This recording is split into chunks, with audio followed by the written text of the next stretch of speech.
आव चली धान रोप धनिया, आव चली धान रोप धनिया, तारी माझी बरसत बापनिया, आव चली धान रोप धनिया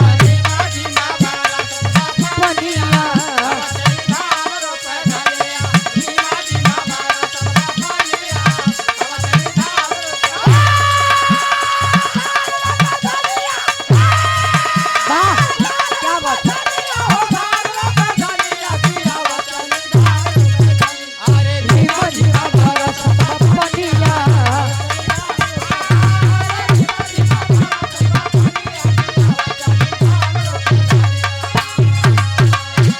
लेकिन ये गीत के तनी सब बदल दे डब्लू गुरुजी।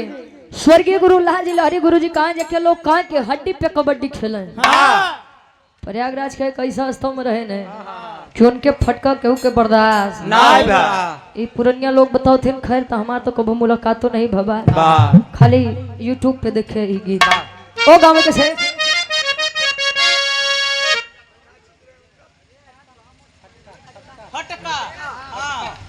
उगावे तेरे बाप रे बाप कबो सुने आप। उगावे की बहुत प्यार करते हैं पतोहिया को हम बेटा उन्होंने रखे तो राख ले बहुत प्यार करते हैं पतोहिया को हम। हाँ। अरे तो उगावे तो जान लग फिर डब्लू गुरु जी अबे भतरासी बाटू का घूम के अइलू मथुरा काशी। अबे भतरासी बाटू का न जाना बुरा है न जाना बुरा है, हसीनों से दिल का लगाना बुरा है। तमाम गीत रहे का गुरुजी। एक गीत गाए रहे लाल जी लहरी गुरुजी की शायरी रोवत बा आज होत बा घुंघरू के झनकार शायरी रोवत बा।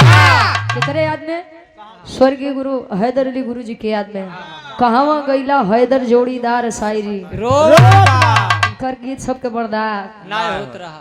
ऐसा रुपया जितेंद्र सिंह भैया हमारे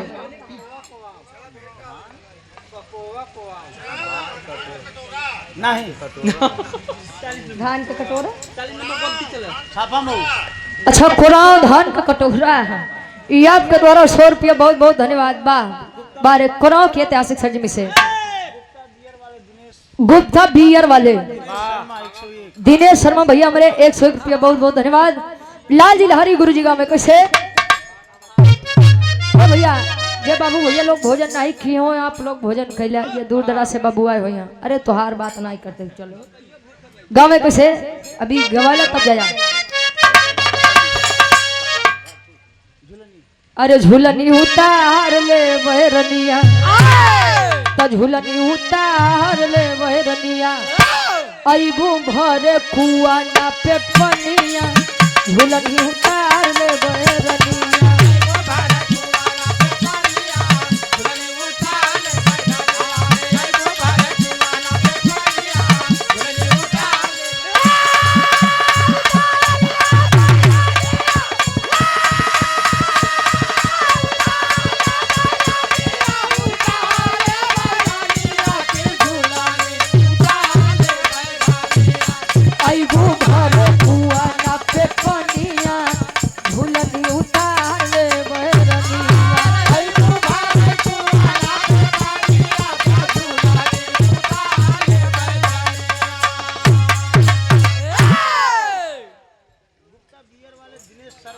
अच्छा गुप्ता बियर वाले भैया हमारे दिनेश शर्मा आपके द्वारा 100 रुपया बहुत बहुत धन्यवाद। आशीर्वाद के चाह रहे कि हम अपनी कला में कामयाब रहे।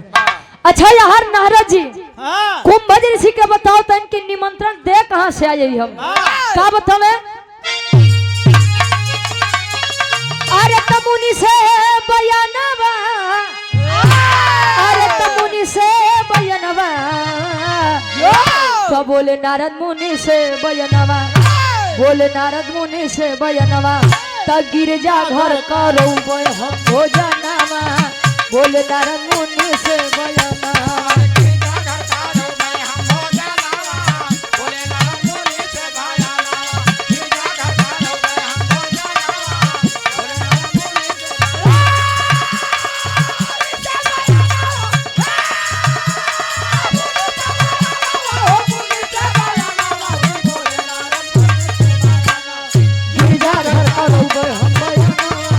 बोले नारद मुनि से बयानवा।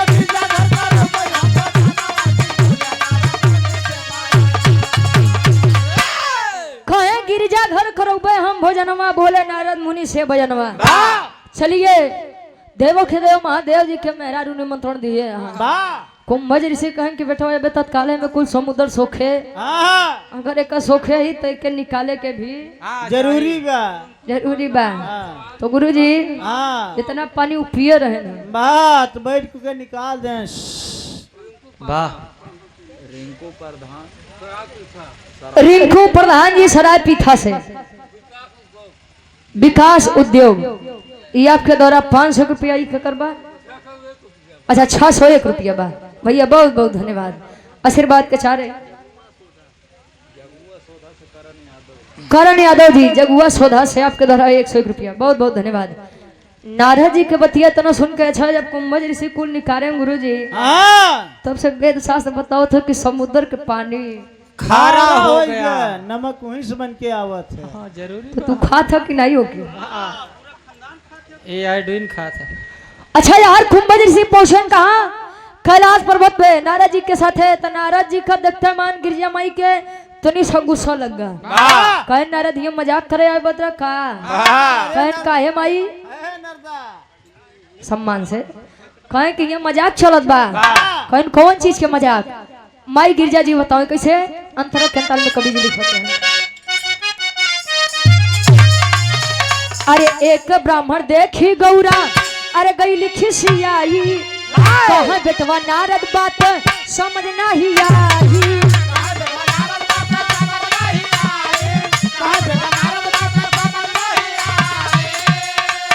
बोले नारद मुनि से बयानवा, बोले नारद मुनि से बयानवा, केहू ना देखा तबा समनवा। बोले नारद मुनि से बयानवा, केहू ना देखा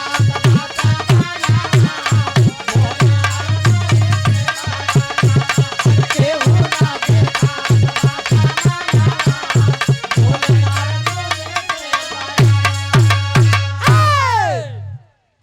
ब्राह्मण के देख के माई गिरजा जी समझावे कि निमंत्रण 1 करोड़ के कहे रहा, आ खाली एक ब्राह्मण लेके चला आया है।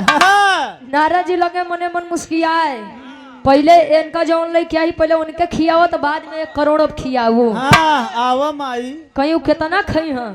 ज्यादा से ज्यादा 2 कचौड़ी 6 कचौड़ी और कितना खाई हम? अच्छा एक पत्तल में 2 कचौड़ी तनी का सब्जी निकाल कर लेके आए तो कुंभज ऋषि बैठे रहे, गुस्सिया के उठ गए। नारद अरे नारद ये हमार बेइज्जती करा बदली आई क्या यहाँ? काहे बदे? ये 2 कचौड़ी कहाँ जनाई? जाते खोड़ने में रह जाए। कितना खावे महाराज? Sanjay ARCC Honda company, hero company भैया, इतनी सा कम सुनो थे। ये आपके द्वारा 200 रुपया, बहुत बहुत धन्यवाद। आशीर्वाद के चाह रही कुंभज ऋषि गुस्सियाई के जब उठते हैं तब नारद जी जाए के माई गिरजा जी के समझावते हैं, ए मातारी अतिथि देवो भव, मेहमान भगवान के सम्मान होता है। पहले उनका सम्मान करा, बाद में दूसरे के सम्मान। कहीं की तनी के खाए वाले आदमी नहीं है, ये जैसा जैसा खा जाओ वैसे वैसे लेके आवा जाए। जब भी बस करी है तब तू रुको, नहीं तो रुको होत का पापड़ के भाव लगत बा 100 रुपया। राजकुमार सप्पू ARCC फर्नीचर ऊपर दहा से आपके द्वारा 100 रुपया। पापड़ के भाव लगत बा कैसे?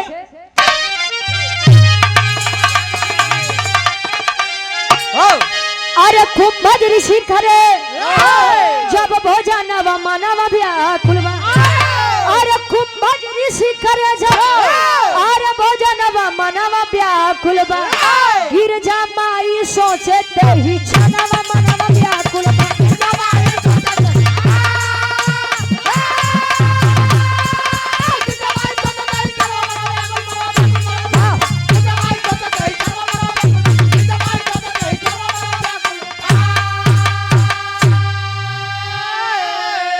अरे खाई गईले भोजन पूरा, कहाँ है औरी लाया हो? खत्म हो गया भोजन तब औरी बनावा हो। अरे तड़पत बा भूखिया से हई परनवा मनवा व्याकुलवा।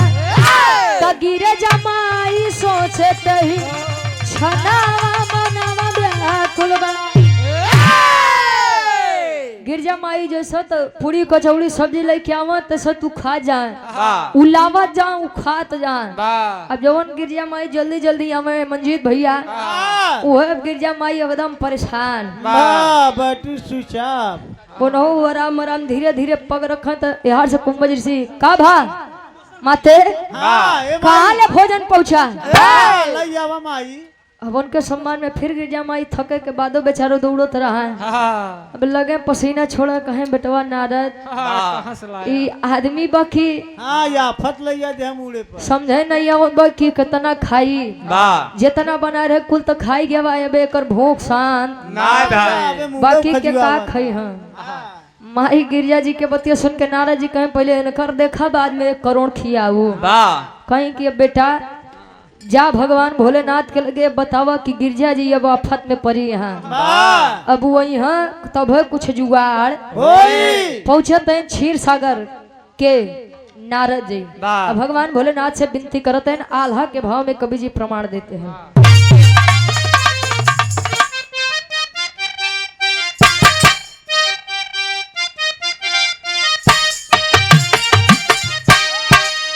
अरे हो ही अपमान तब सोच महारानी भैया याद करे भो लगे सुन मनला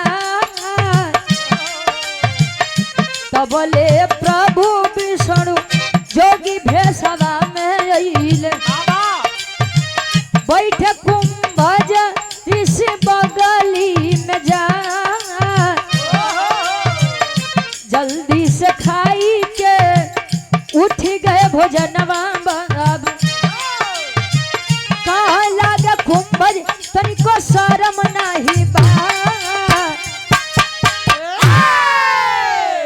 गए नारद जी विष्णु जी के सामने भगवान भोलेनाथ से सारी बात बतावे लगे विष्णु जी के आगे भगवान भोलेनाथ कहन कि जा हाँ जब बिना मन से धूप के कोनो काम करी है हाँ रास सलाह के बिना कोनो काम करी है तो ऐसा नहीं होई हाँ अब वो बात में आइन तयाई के करे इनके नारद के फेरा में हाँ अब जवन करे यहाँ तवन अपन हाँ भोगए हाँ बंटवा मूल्य के आगे लगाया है भोले भंडारी कहू नहीं जई हाँ हाँ इतनी बतिया सुन के विष्णु जी जोगी भेष बने क्या इन कहा कुंभज ऋषि के बगलिया बैठते हैं माही गिरजा जी खड़ी रही बैठ गई कहीं का नारद तो है कह रहे कि भोलेनाथ का बुलाई के लेके आवा कौन आफत लियाई के आया है एक छोरे के खिया में तो पसीना फेंक दी है दूसर के खिया तो काज निकाह हो जाये तले विष्णु जी आशीर्वाद देते हैं इशारा देते हैं गिरजा जी हाँ परेशान मत हो खाली 2 कचौड़ी तनी के सब्जी लेके आवा सब बैठत है ना एक कवर खाई के उ लगन ढकार मारे आ खाई के उठ गए और उठ गए जब हाथ धोए लगे तो कुंभज ऋषि में खाते हैं वाह वो विष्णु जी जौन संत के रूप बदल के आए रहे ने भैया वो कहन कि ए अखिलेश चाचा रुका हो यार विष्णु जी कहे कि परेशान मत हुआ हाँ आ उठे तले कुंभज के समझाओ तन का यार कुंभज ला शरम तनखो बा हाँ कि धोई के पिया था जब से आया ही तब से खाए पड़ा है तार पेट अटकी इंडिया के हाँ कि खाली डाला जाता वो घाते नहीं बा वाह और उठते हैं तले कुंभज ऋषि के मन में जब तनिक शंका आया कि नहीं यार ये सही कहते हैं वाह उठे कहन मातारी भोजन तो करा दू लावा पानी पियावा माई गिरजा जी कहीं भैया पानी तो हमारे बस के तो है पियाऊ नहीं बात तो विष्णु जी कहा तनका कहन आखिरी भाव खड़ी के भाव लगत बा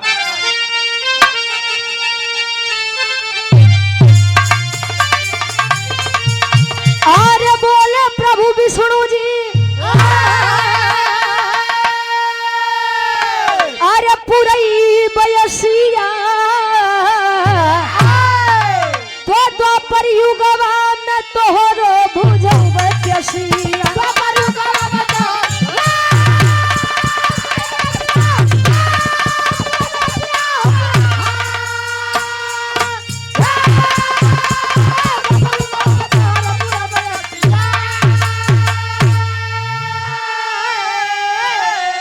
अरे सतयुग त्रेता बीतल आयुल द्वापर के समैया ए बाबा रुक जा 1 मिनट हाँ हाँ रुक जाओ।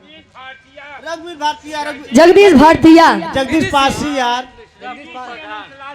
हाँ ठीक, अनंतलाल के लड़किया बीडीसी, जगदीश भारतीया, जगदीश पासी। जा हाँ कुकुड़ाक निवासी, कुकुड़ा के निवास। कमरा नंबर 786, आगे सुअर पीछे लाठी। हाँ संतलाल अनंतलाल एक हैं, तू प्रेम से जा बस। हाँ ये आपके द्वारा 51 रुपया नहीं तो दे के चक्कर में ऐसा न हो कि लेके पड़ जाए। कहे अरे सतयुग त्रेता बीतल आइल द्वापर के समय, नख पे गोवर्धन उठावले कन्हैया।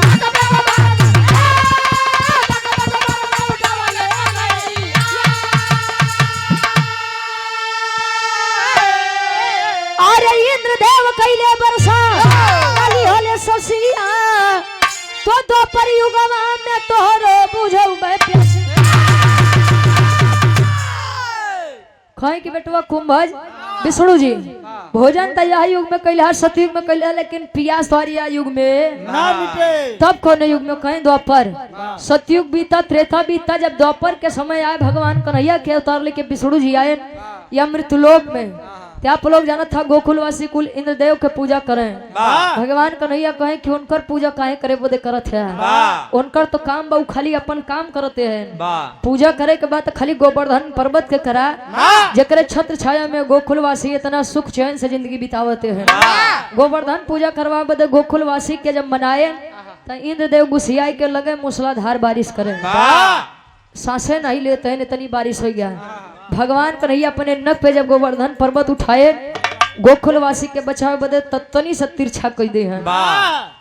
आदेश दे हैं कुंभज, अब वो बेटा पानी पियो, अपन प्यास बुझावा, हम अपने बात से मुक्त होई।